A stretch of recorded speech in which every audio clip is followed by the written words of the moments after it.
एक छोटे से गांव में रामलाल अपनी बेटी के साथ रहता था। उसकी आर्थिक दशा बहुत ही खराब थी। वो बहुत ही गरीबी में अपना जीवन व्यतीत कर रहे थे। एक दिन उसके घर जमींदार घनश्याम आता है। हे रामलाल, बाहर निकल। तुझे कर्ज दिए हुए सालों बीत गए हैं। तूने अभी तक मेरे पैसे नहीं लौटाए। मुझे आज मेरे पैसे चाहिए, नहीं तो मैं तुम सबको धक्के मारकर घर से बाहर निकाल दूंगा। आज मैं तुम्हारी एक नहीं सुनूंगा। दया कीजिए सरकार, कल मेरा बेटा शहर से लौटने वाला है। मेरा बेटा आते ही मैं सबसे पहले उसे आपके पास भेज दूंगा और आपके सारे पैसे लौटा दूंगा। सिर्फ 2 दिन रुक जाइए। कितने सालों तक आपने इंतजार किया है, सिर्फ 2 दिन की मोहलत और दे दीजिए। बस अब बहुत हो चुका। तुम्हें बहुत मोहलत मिल गई।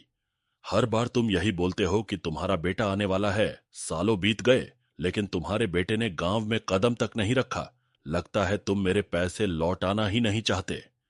और ना ही तुम्हारा कोई बेटा आने वाला है। मैं अब कुछ नहीं सुनूंगा। मुझे मेरे पैसे अभी चाहिए, नहीं तो इस घर से बाहर निकलो। सरकार दया कीजिए। अगर 2 दिन में आपके पैसे नहीं मिले तो हम खुद यह घर छोड़ देंगे। लेकिन 2 दिन। अच्छा ठीक है, मैं तुम्हें आखिरी 2 दिन की मोहलत देता हूं। अगर 2 दिन में मेरे पैसे मुझे नहीं मिले तो तुम्हारा सारा सामान बाहर फेंक कर तुम्हें भी इस गांव से बाहर निकलवा दूंगा। ऐसा बोलकर जमींदार वहाँ से चला जाता है। राधा अपने पिताजी से कहती है, भैया 2 दिन में आ जाएंगे ना। अगर इस बार भैया नहीं आए तो जमींदार तो हमें गांव से निकलवा देगा। इस बार वह हमारी एक भी नहीं सुनेगा। आज वह बहुत गुस्से में था। आपने देखा नहीं, वह तो आज ही हमें निकाल देता। तुम फिक्र मत करो बेटी, रोहन ने कहा है वो आता ही होगा और उसने पैसों का इंतजाम भी कर लिया है। वह आते ही मैं जमींदार के सारे पैसे लौटा दूंगा। इस तरह 2 दिन बीत जाते हैं। 2 दिन के बाद रामलाल के घर एक आदमी दौड़ता हुआ आकर बोलता है, अरे रामलाल, गजब हो गया। जिस कारखाने में तुम्हारा बेटा काम करता था, उस कारखाने में बहुत भीषण आग लगी थी, जिसमें उस कारखाने में काम करने वाले जितने भी लोग थे, सारे के सारे लोग बहुत बुरी तरह से जल गए। और खबर मिली है कि उसमें से कोई नहीं बचा। और उस कारखाने में तुम्हारा बेटा भी काम करता है। यह सुनकर रामलाल के ऊपर मानो दुखों का पहाड़ टूट पड़ा हो। उसी घटना के 2 दिन बाद उनके गांव में एक आदमी सूटकेस लेकर आता है और अपने सामने खड़े आदमी से रामलाल के घर का पता पूछता है। अरे भाई साहब, जरा सुनिए तो, यह रामलाल का घर कहाँ है? क्या आप मुझे बता सकते हैं? तुम कौन हो और कहां से आए हो? इस गांव के तो नहीं दिखते। आप तो भी जानते ही होंगे कि रामलाल के बेटे के कारखाने में आग लगने की वजह से मृत्यु हो गई थी। बेचारा दूसरे दिन गांव आने ही वाला था। उसने इतने सालों तक बहुत मेहनत करके कुछ धन जमा कर लिया था। वह सब लेकर घर आने वाला था। उससे पहले यह दुर्घटना हो गई और कारखाने के मालिक ने उनके परिवार वालों के लिए पैसे दिए हैं। मैं उसके वही पैसे उसके पिताजी रामलाल जी को देने आया हूं। यह सुनकर जमींदार के मन में लालच जाग जाता है और वह सोचता है, क्यों ना मैं इसे बोल दूं कि मैं ही रामलाल हूं और इससे पैसे ले लूं। वैसे भी रामलाल ने मुझे कर्जा लिया है। वह खुद तो मुझे चुकाने से रहा। मैं इसी से ही पैसे ले लेता हूं, जिससे मुझे कर्ज का पैसा भी मिल जाएगा और मेरा काम भी बन जाएगा। इसके लिए मुझे इसे यहीं से भगा देना होगा, यह रामलाल तक पहुंच ही ना पाए। अरे भाई, मैं ही रामलाल हूं और जिसकी बात तुम कर रहे हो वह मेरा ही बेटा था। अच्छा हुआ भाई साहब, आप मुझे यहीं पर मिल गए, वरना मुझे पूरे गांव में कहां कहां भटकना पड़ता। ये लीजिए आपकी अमानत, अब मैं चलता हूं। यह कहकर वह आदमी वहां से चला जाता है और जमींदार उस सूटकेस को लेकर अपने घर चला जाता है। मुझे तो कुछ समझ में नहीं आ रहा, अब हमारा गुजारा कैसे होगा। हम तो पूरी तरह से रोहन के भरोसे पर थे, लेकिन पता नहीं ईश्वर ये कैसी परीक्षा ले रहा है। रोहन ही तो हमारा सहारा था, भगवान ने उसे भी हमसे छीन लिया। भगवान इतने कठोर दिल कैसे हो सकते हैं। कभी कभी लगता है कि ईश्वर है ही नहीं। अगर होते तो हमारे साथ इतना सब नहीं होता, जबकि हमने किसी का कुछ नहीं बिगाड़ा। पिताजी, आप चिंता मत कीजिए। मैं भी काम में आपका हाथ बटाऊंगी। हम कुछ ना कुछ करके जमींदार का कर्ज लौटा ही देंगे। आप फिक्र मत कीजिए, नहीं तो आपकी तबीयत और भी खराब हो जाएगी। राधा दूसरों के घर में काम करने और खाना बनाने का काम करने लगती है। इसी तरह से कुछ दिन बीत जाते हैं। एक दिन राधा पानी लेने जमींदार के कुएं पर जाती है। और उसी दिन जमींदार के दोस्त का एक लड़का जमींदार के घर आता है। वो राधा की ओर देखता है और राधा को पसंद करने लगता है और जमींदार से बोलता है, क्या आपने पहचाना? मैं आपके दोस्त हरिवंश राय का बेटा हूँ। मेरा नाम रमेश है। अरे बेटा रमेश, तुम कितने बड़े हो गए हो। तुम्हें जब पिछली बार देखा था तो तुम बहुत छोटे थे, इसीलिए चेहरा थोड़ा पहचान नहीं आया। बोलो बेटा, कैसे आना हुआ? वो क्या है ना चाचा जी, दरअसल पिताजी ने एक जमीन का सौदा करने के लिए मुझे यहाँ भेजा था। वहीं जमीन देखने के लिए मैं यहाँ आया था। इस सिलसिले में आपसे भी थोड़ी बात करनी थी। अच्छा, तो तुमने अभी कारोबार भी संभालना शुरू कर दिया है? हाँ चाचा जी, थोड़ा बहुत मैं भी कारोबार देख लेता हूँ। अब पिताजी से ज्यादा काम नहीं हो पाता। अब उनकी उम्र हो चुकी है, इसलिए ज्यादातर काम मैं देख लेता हूँ। ये तो अच्छी बात है बेटा। आपसे एक बात पूछनी थी चाचा जी। दरअसल मैं जब आ रहा था तो कुएं पर मैंने एक लड़की को देखा। क्या आप बता सकते हैं कि वह लड़की कौन है? लड़की? कौन सी लड़की बेटा? अभी जब मैं आ रहा था तो आपके घर के सामने जो कुआं है, उस कुएं पर मैंने एक लड़की को पानी भरते देखा। क्या बता सकते हैं वो कौन है? रुको रमेश बेटा, तुम चाय पियो, तब तक मैं देख कर आता हूँ। जमींदार बाहर जाकर कुएं की ओर देखता है तो कुएं पर उसे खुद की ही लड़की रानी दिखाई देती है। राधा वहां से जा चुकी होती है। अरे रमेश बेटा, जिस लड़की के बारे में तुम पूछ रहे हो वह मेरी ही बेटी है। अच्छा अच्छा, ठीक है चाचा जी, मुझे लगा जाने दीजिए, छोड़िए। आप बताइए, आप कैसे हैं? रमेश बात को पलट देता है, लेकिन जमींदार को इस बात पर शक हो जाता है। मुझे लगता है रमेश बाबू को मेरी लड़की पसंद आ गई है। यह तो बहुत अच्छी बात है। और मेरी लड़की इतने बड़े खानदान में चली जाएगी तो उसका तो नसीब ही चमक जाएगा। इतने अमीर लोग मुझे और कहीं नहीं मिलने वाले। इतना सोचकर जमींदार मन ही मन बहुत खुश हो जाता है। तभी रमेश बोलता, चलिए चाचा जी, मैं अब निकलता हूं, मुझे देर हो रही है। नहीं नहीं बेटा, एक दो दिन रुक कर जाओ। जरा गांव की भी शुद्ध हवा में रहो। शहर तो रोज ही रहते हो। हमें भी थोड़ा मौका दो तुम्हारी खातिरदारी करने का। नहीं चाचा जी, इस बार नहीं, अगली बार आऊंगा तो रुकूंगा। इतना कहकर रमेश वहां से चला जाता है। घर जाकर अपने पिताजी से, पिताजी, मैंने गांव में एक लड़की देखी है और मुझे उसी से शादी करनी है। मुझे वो लड़की बहुत पसंद आई। अरे बेटा, तुम किस लड़की की बात कर रहे हो? पिताजी, वह आपके गांव के दोस्त है ना, जिनके यहाँ आपने मुझे आज भेजा था। उन्हीं की लड़की से मुझे शादी करनी है। अरे वाह, ये तो अच्छी बात है। वह तो मेरा बहुत अच्छा दोस्त है, वह बिल्कुल मना नहीं करेगा। मैं कल ही उसके पास जाकर शादी की बात करता हूँ और वह भी ये सुनकर बहुत खुश होगा। दूसरे दिन रमेश के माता पिता और रमेश जमींदार के यहाँ आते हैं। अरे मेरे दोस्त हरी, बहुत दिनों बाद आज मिल रहा है। तू तो बहुत बड़ा आदमी बन गया है। याद है, हम दोनों ने साथ में ही कारोबार शुरू किया था। आज तू कहां से कहां पहुंच गया। आज तो तूने मुझे बहुत खुश कर दिया, जो अपने पूरे परिवार के साथ मेरे घर आए हों। मैं तुझे देखकर बहुत खुश हूं। अरे घनश्याम, रमेश की वजह से हमें अभी आना ही पड़ा। दरअसल रमेश को तुम्हारी बेटी बहुत पसंद आ गई है और वह उससे शादी करना चाहता है। उसी की बात करने के लिए हम यहाँ आई है। हाँ हाँ हरी, ये तो बहुत अच्छी बात है। तुमने आज मेरा दिल ही खुश कर दिया। हमारी दोस्ती आज रिश्तेदारी में बदलने जा रही है। इससे ज्यादा खुशी की बात और मेरे लिए क्या हो सकती है। चलो अभी अपनी बेटी को बुलाओ। हमने उसे देखे बरसों हो गए।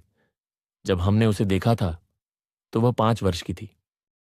घनश्याम अपनी बेटी को आवाज लगाता है और बोलता है। अरे बेटा रानी, जरा यहाँ तो आना। जैसे ही रानी बाहर आती है, रमेश उसे देखकर दंग रह जाता है और बोलता है, अरे चाचा जी, जिसे मैंने उस दिन देखा था, ये वह लड़की नहीं है, वह लड़की कोई और थी। ये आप क्या बात कर रहे हो रमेश बाबू? आपने उस दिन जिसे देखा था, ये वही लड़की है। ठीक से देखिए, शायद आप भूल गए। ये वही लड़की है जो उस दिन कुएं के पास खड़ी थी। नहीं नहीं चाचा जी, मुझे अच्छी तरह से याद है। मैंने गुलाबी रंग के सलवार सूट में एक लड़की को देखा था। इतना सुनकर जमींदार सोच में पड़ जाता है। कहीं रमेश बाबू ने उस फटीचर रामलाल की लड़की राधा को तो नहीं देख लिया? उस दिन वही थोड़ी देर पहले वहां पानी भरने आई थी और शायद रमेश बाबू उसी की बात कर रहे हैं। नहीं नहीं, मैं ऐसा बिल्कुल नहीं होने दूंगा। मुझे कुछ करना होगा। मुझे कुछ भी करके रामलाल और उसके पूरे परिवार को इस गांव से भगा देना होगा। इससे पहले कि रमेश बाबू उसे गांव में जाकर ढूंढ ले। ठीक है रमेश बाबू, अगर ऐसी बात है तो मैं खुद उस लड़की को आपके लिए ढूंढ कर लाऊंगा। आप चिंता मत कीजिए। रमेश, तुम ये क्या बात कर रहे हो? हम तुम्हारे कहने पर आए थे। तुमने कहा था कि तुम्हें घनश्याम की लड़की पसंद आई है, और हमें घनश्याम की लड़की बहुत ज्यादा पसंद है, और तुम पता नहीं किस लड़की की बात कर रहे हो। हमें तो यही लड़की पसंद है, और मेरी यही इच्छा कि मेरे दोस्त के यहां ही तुम्हारा रिश्ता हो। और रानी में क्या कमी है? बहुत अच्छी लड़की है। पर पिताजी, मुझे उसी लड़की से शादी करनी है जिसे मैंने उस दिन कुएं पर देखा था। हरी और रमेश अपने घर चले जाते हैं। अरे रमेश, तुमने इतनी बड़ी गलती कैसे कर दी? पता नहीं मेरे दोस्त घनश्याम को कितना बुरा लगा होगा। पर पिताजी, मैंने जिस लड़की को देखा था वह घनश्याम जी की लड़की नहीं थी, वह कोई और थी। और पिताजी, मैं ऐसे ही किसी भी लड़की से शादी नहीं कर सकता। मैं उस लड़की से ही शादी करना चाहता हूं जिसे मैंने उस दिन देखा था। पर रमेश, बात वह नहीं है। बात यह हो रही है कि मेरे दोस्त का तुमने अपमान किया है, और तुम कहां किसी लड़की की बात कर रहे हो। तुम्हें इससे अच्छी लड़की और कहीं नहीं मिलेगी। तुम्हें इसी से शादी करनी होगी। नहीं पिताजी, मैं रानी से बिल्कुल शादी नहीं करूंगा। पर तुम जिस लड़की की बात कर रहे हो उसका कोई अता पता नहीं है। कहां ढूंढोगे तुम उसे? पिताजी, मैं कुछ भी करके उसे ढूंढ लूंगा। ठीक है, अगर तुम्हारी यही मर्जी है तो मैं तुम्हें 7 दिन देता हूं। अगर 7 दिन में तुमने उस लड़की को ढूंढ लिया तो ठीक, वरना तुम्हें घनश्याम की लड़की से ही शादी करनी होगी। ठीक है पिताजी, आप जैसा ठीक समझे। रमेश बाबू को इस पूरे गांव में उस फटीचर रामलाल की ही लड़की पसंद आनी थी। मैं यह बिल्कुल नहीं होने दूंगा। कहां वह भिखारी की लड़की और कहां मेरी बेटी। उन्होंने उस भिखारी लड़की के लिए मेरी लड़की को ठुकरा दिया। यह मैं कभी नहीं होने दूंगा। मेरी बेटी की जगह वह राधा कभी नहीं ले पाएगी। मैं ऐसा होने नहीं दूंगा। इससे पहले रमेश बाबू दोबारा यहां आए, उससे पहले मैं रामलाल को धक्के मार के इस गांव से बाहर निकाल दूंगा। फिर मजबूरन उन्हें मेरी बेटी से ही शादी करनी पड़ेगी। हाँ, यही ठीक रहेगा। दूसरे दिन घनश्याम रामलाल के घर जाता है और बोलता है, रामलाल, बाहर आओ। रामलाल, तुम मेरे अच्छा होने का फायदा उठा रहे हो। मैं इतने दिनों से चुप इसलिए बैठा हूं कि तुम्हारा बेटा अभी अभी गुजरा है, और उसके गुजरने की वजह से मैं खुद से तुम्हारे यहां नहीं आया, पर तुम्हारी राह देख रहा था। पर तुम तो मेरे अच्छाई का फायदा उठा रहे हो। अब मैं कुछ नहीं सुनने वाला। अभी के अभी मेरा सारा कर्जा लौटाओ। जमींदार जी, मैं इतने सारे पैसे अभी कहां से लौटाऊंगा? मैं इतने दिन से तुम पर तरस खाकर तुम्हें कुछ नहीं कह रहा हूं। इसका मतलब यह नहीं है कि तुम मेरे सिर पर बैठ जाओ। अब मैं कुछ नहीं सुनना चाहता। बस तुम यह घर खाली कर दो और यहां से चले जाओ। नहीं तो मैं मेरे लोगों को कहकर तुम्हें घर से धक्के मारकर बाहर निकलवा दूंगा। चलिए पिताजी, अब हम खुद को झूठी तसल्ली नहीं दे सकते। हम यूं लकड़ियां बेचकर और दूसरों के घर काम करके जमींदार के पैसे नहीं लौटा पाएंगे। हमें इस घर को छोड़कर जाना ही पड़ेगा। इतना कहकर राधा अपने पिताजी को लेकर घर से बाहर चली जाती है और दूर जंगल में जाकर एक छोटी सी झोपड़ी बनाकर उसमें रहने लगते हैं। और इसी के चलते राधा के पिता की तबीयत खराब हो जाती है, और इसी वजह से अपने पिताजी का लकड़ी बेचने का काम राधा संभाल लेती है और किसी तरह से घर चलाने लगती है। मैं तो कितना खुशकिस्मत हूं जो मुझे तुम्हारी जैसी बेटी मिली, और मेरी वजह से तुम्हें कितनी मुश्किलों से सामना करना पड़ रहा है। पिताजी, आप ऐसा मत बोलिए। आपकी सेवा करने के लिए मुझे कोई मुश्किलों के सामना नहीं करना पड़ रहा है। आपकी सेवा करना मेरा धर्म है। आपकी सेवा करने में कैसी मुश्किल? पिताजी, मैंने खाना बनाकर रख दिया है। आप खाना खा लेना। मैं लकड़ी तोड़ने जा रही हूँ, जल्दी लौट आऊंगी। इतना कहकर राधा जंगल में लकड़ी काटने चली जाती है। देखते ही देखते सुबह से शाम हो जाती है, पर राधा जंगल से नहीं लौटी। इसी वजह से राधा के पिता बहुत परेशान हो जाते हैं। राधा को अभी तक आ जाना चाहिए था, पर वह अभी तक नहीं आई। कहीं वह किसी मुसीबत में तो नहीं फंस गई। मुझे अपनी बच्ची को जाकर ढूंढना चाहिए। मैं घर पर ऐसे हाथ पे हाथ रखकर नहीं बैठ सकता। इतना कहकर रामलाल राधा को ढूंढने के लिए जंगल की ओर निकल पड़ता है। रास्ते में रामलाल की तबीयत बहुत खराब हो जाती है और वह चक्कर खाकर नीचे गिर जाता है, और यहाँ राधा घर पहुंच जाती है। तभी रमेश राधा को ढूंढते ढूंढते रामलाल के पास आकर खड़ा हो जाता है और बोलता है, बाबा आप ठीक तो हो ना? अरे बाबा, आप इस जंगल में क्या कर रहे हैं? आपकी तो तबीयत भी बहुत खराब लग रही है। अरे बेटा, मैं अपनी बेटी राधा को ढूंढने के लिए जंगल में जा रहा था। वह लकड़ियां तोड़ने गई थी, पर अब तक नहीं लौटी। पता नहीं कैसे मुझे चक्कर आ गए।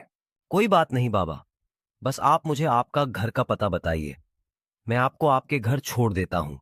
रमेश रामलाल को लेकर राधा के घर आता है और जैसे ही रमेश की नजर राधा पर पड़ती है, राधा को देखकर रमेश को धक्का लग जाता है और मन ही मन बहुत खुश भी हो जाता यह ऊपर वाले तेरा लाख लाख शुक्रिया, आज तूने मेरी सुन ली। अगर मैं आज इस बाबा की मदद नहीं की होती तो मैं यहां तक कभी पहुंच नहीं पाता। धन्यवाद ऊपर वाले, जो तूने मुझे इस लड़की से मिला दिया, वरना मुझे घनश्याम की लड़की से शादी करनी पड़ती। बेटा, तुम ठीक तो हो ना? मैं तुम्हें ढूंढने बाहर गया था। पता नहीं कैसे मुझे चक्कर से आ गए थे और मैं बीच रास्ते पर गिर गया था। तभी इन्होंने मेरी मदद की और मुझे घर तक लेकर आए। अगर यह वहां नहीं होते तो पता नहीं मेरा क्या होता। आपका बहुत बहुत शुक्रिया। आपने मेरे पिताजी की मदद की। मैं हमेशा आपकी शुक्रगुजार रहूंगी। बाबा, आप गांव के बाहर इस जंगल में इस ऐसी छोटी सी झोपड़ी बनाकर क्यों रह रहे हैं? तब रामलाल अपनी सारी बात बताता है और जमींदार की सारी करतूत भी बता देता है और अपना बेटा कारखाने की आग में खो दिया यह भी बताता है। यह सुनकर रमेश बोलता है, बाबा, वह कारखाना मेरा ही था। मैं ही उस कारखाने का मालिक हूं। दरअसल तकनीकी खराबी की वजह से वहां आग लगी थी। उसमें काफी लोग मारे गए थे, लेकिन मैंने मुआवजे के तौर पर सभी परिवारों को 2 लाख रुपए भिजवाए थे। क्या आपको वह पैसे नहीं मिले? बेटा, यहां तो कोई भी नहीं आया। हमें कोई पैसा नहीं मिला। अगर मिल जाते तो तुम ही सोचो हम यहां जंगल में क्यों होते। यह सुनकर रमेश को धक्का सा लग जाता है। रमेश बोलता है, ऐसे कैसे हो सकता है? मैंने तो अपने आदमी को कहकर पूरे पैसे भिजवाए थे। जरूर कुछ गड़बड़ है। मुझे इस बात का पता लगाना पड़ेगा। बाबा, आप बिल्कुल फिक्र मत कीजिए। मुझे 2 दिन का वक्त दीजिए, मैं इस बात का पता लगाकर आपके पैसे दिलवा कर रहूंगा। दूसरे दिन रोहन अपने आदमी को लेकर रामलाल के घर आता है और पूछता है। वह आदमी साफ इनकार कर देता है और बोलता है, नहीं साहब, मैंने वह पैसे इनको नहीं दिए। मैंने वह पैसे रामलाल नाम के आदमी को दिए हैं। उसने ही कहा था कि उसका नाम रामलाल है और मैंने वह सूटकेस उनके पास दे दिया था और वहां से चला गया। मुझे नहीं पता था कि वह मुझसे झूठ बोल रहा है। मुझे माफ कर दीजिए, मुझसे बहुत बड़ी गलती हो गई। क्या तुम मुझे बता सकते हो कि वह आदमी कौन है जिसको तुमने पैसे दिए? हाँ साहब, मैं अगर उसे देख लूं तो मैं उसको पहचान जाऊंगा। मैं तुम्हें 2 घंटे का वक्त देता हूं। पूरे गांव में पता करो कि वह पैसे तुमने किसे दिए। थोड़ी देर बाद वह आदमी दौड़ा दौड़ा आता है और बोलता है, मालिक, मैंने पता कर लिया। उस आदमी का नाम रामलाल नहीं घनश्याम है और वह इस गांव का जमींदार है। उसी ने मुझसे झूठ कहा था कि वो रामलाल है और सारे पैसे मुझसे ले लिए थे। रमेश मन ही मन सोचता है, अच्छा तो यह बात है। अब मेरी पूरी बात समझ में आ गई। अपनी बेटी की शादी मुझसे करवाने के लिए उन्होंने जानबूझकर राधा के घर वालों को गांव से बाहर निकाल दिया ताकि मैं उसे कभी ढूंढ ना सकूं और मेरी शादी उसकी लड़की रानी से हो जाए।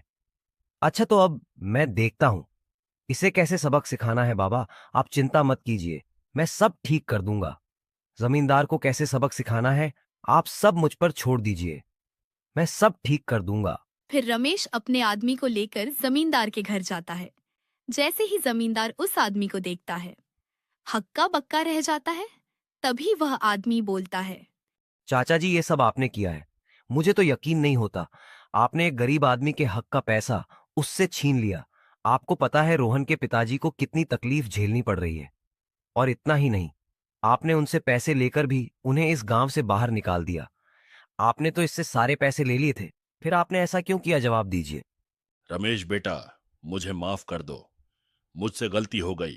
मैं पैसों के लालच में आ गया था और अपनी बेटी के मोह में अंधा हो गया था। इसीलिए मैंने ऐसा किया। जब तुमने उस लड़की के बारे में बताया, तभी मैं पहचान गया था कि वह लड़की कोई और नहीं, राधा ही थी। इसलिए मैंने यह चाल चली और राधा और उसके पिताजी को इस गांव से निकाल दिया, ताकि तुम्हें वह लड़की नहीं मिले और मजबूरन तुम्हें मेरी बेटी से शादी करनी पड़े। मुझे माफ कर दो बेटा। तभी हरिवंश राय वहां पर आ जाता है। उससे भी यह सारी घटना पता चल जाती है और वह भी जमींदार को बहुत खरी खोटी सुनाते हैं। और फिर रमेश और उसके पिताजी राधा के घर जाते हैं और सारे पैसे उसके पिताजी को देते हैं और उसके पिताजी से राधा का हाथ भी मांगते हैं।